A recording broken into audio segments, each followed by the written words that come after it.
How to open Wells Fargo online banking. Hey everyone, and let's jump right into this tutorial. Starting off, launch a preferred browser in your device. In the search bar, search for Wells Fargo. Tap on Wells Fargo Bank, Financial Services and Online Banking. You'll be redirected to the login portal of your Wells Fargo. You can enter a username and password if you already are enrolled. If not, click on the Enroll button next to Sign On. This is to create or open up your Wells Fargo online banking. Starting off, to set up your online access, start up by entering your SSN or ITIN and a date of birth.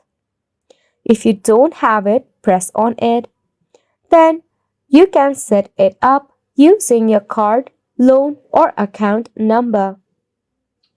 Then just hit on the Continue button. After a thorough review and personal details, you will get yourself your very own Wells Fargo online banking account. And it's a wrap for the video as well. Thank you so much for tuning in.